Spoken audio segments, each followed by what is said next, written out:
ऐ मेरे चांद तुम्हें सलाम, लेकर जाते हो तुम मेरे सारे पैगाम, सही सलामत उसके सही मुकाम। मेरे चांद तुम्हें सलाम। जानती हूँ मैं होंगे तुम्हें भतेरे काम, जानती हूँ मैं होंगे तुम्हें भतेरे काम, लेकिन फिर भी बैठ के तसल्ली से सुनते हो तुम मेरे दिल के मलाल शिकवे और शिकायतें हाल।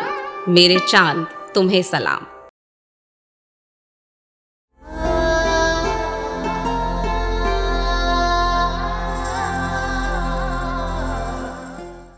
तो बेसिकली जब जिसको आप चाहते हैं वो आपके पास नहीं है, उस टाइम पे जिस तरह की फीलिंग्स आती हैं उसके ऊपर है। तो जो पहली मेरी पोएम है उसका टाइटल है आहट, और इसका यही है बेसिकली कि आप लॉन्ग डिस्टेंस रिलेशनशिप में अगर और आपको लगता है वो इंसान आपके साथ है नहीं, लेकिन आपको लगता है कि वो यही है, यही कहीं है, right. So I am starting this.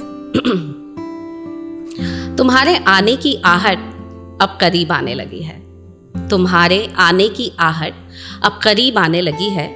लगता है कहीं दूर बैठे निहारते हो तुम मुझे प्यार से, लगता है कहीं दूर बैठे निहारते हो तुम मुझे प्यार से।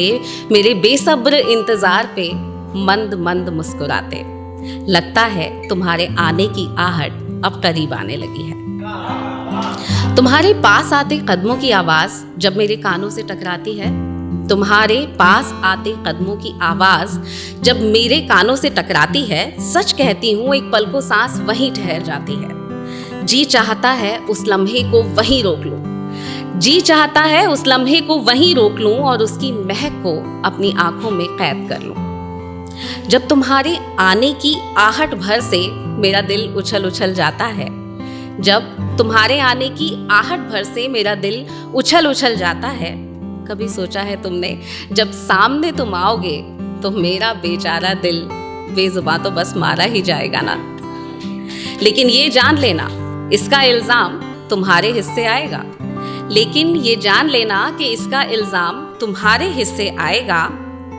पहले इंतजार की बेरहमी से मारा, पहले इंतजार की बेरहमी से मारा, और फिर मिलने की बेपरवाह खुशी से। जानती हूँ दिल की ये बाजी जो मैं पहले से ही हार बैठी हूँ, जानती हूँ दिल की ये बाजी जो मैं पहले से ही हारे बैठी हूँ, एक बार फिर हारूंगी तुम्हारे आने पर। जानती हूँ ये सांसें जो थम सी जाती हैं तुम्हारे इंतजार में, जानती हूँ ये सांसें जो थम सी जाती हैं तुम्हारे इंतजार में, रुक ही जाएंगी तुम्हारे आने पर। लेकिन फिर भी पल पल जलते बुझते तुम्हारे आने की तस्वीरों को तराशा करती हूँ, क्योंकि जाने क्यों मुझे अब ये गुमा हो चला है कि तुम्हारे आने की आहट अब करीब आने लगी है, कि तुम्हारे आने की आहट अब करीब आने लगी। Thank you. दूसरी जो मेरी पोएम है उसका टाइटल है इश्क, और ये एक ऑनलाइन कुछ कॉन्टेस्ट था जिसमें था कि अगर इमेजिन करना था अगर आप अमृता प्रीतम जो एक ग्रेट पोएटिस्ट रही हैं उनके ऊपर लिखना है, तो मैंने ये उन्हें इमेजिन करते हुए लिखा है as if she is writing to Sahir. कहते हैं इश्क है मुझे तुमसे, कहते हैं इश्क है मुझे तुमसे, और इस इश्क के चलते कुछ और दिखता नहीं मुझे। कहते हैं इश्क है मुझे तुमसे, और इस इश्क के चलते कुछ और दिखता नहीं मुझे।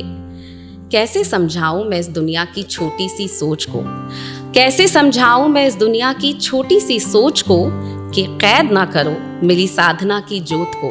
कभी इश्क तो कभी मोहब्बत के नाम पर बांधो ना मेरे अल्फाजों के दायरे, सियो ना मेरे सपनों की उड़ान को, क्योंकि इन सब में बसते हो तुम मेरे लिए। तुम्हारा साया मेरे लिए, मेरा साथ तुम्हारे वास्ते इश्क या मोहब्बत नहीं, मेरे जिंदा होने का मुकम्मल सबूत भर ही तो है।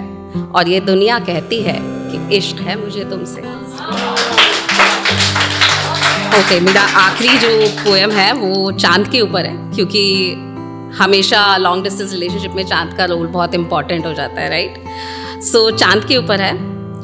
मेरे चांद तुम्हें सलाम, ऐ मेरे चांद तुम्हें सलाम, लेकर जाते हो तुम मेरे सारे पैगाम, सही सलामत उसके सही मुकाम।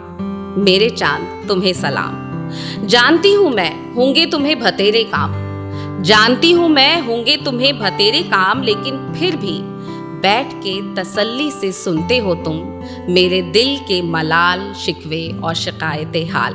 मेरे चांद तुम्हें सलाम। उफनते हैं अक्सर मेरे जहन में हजारों सवाल, उफनते हैं अक्सर मेरे जहन में हजारों सवाल कि फरिश्ते हो तुम कोई या हो कुदरत का बस एक छोटा सा कमाल। बैठे हो जाने कितनी दूर मुझसे, बैठे हो जाने कितनी दूर मुझसे, फिर भी समझते हो मेरे दिल के उमड़ते घुमड़ते सभी सैलाब। मेरे चांद तुझे सलाम, ऐ मेरे चांद तुझे सलाम। Thank you so much.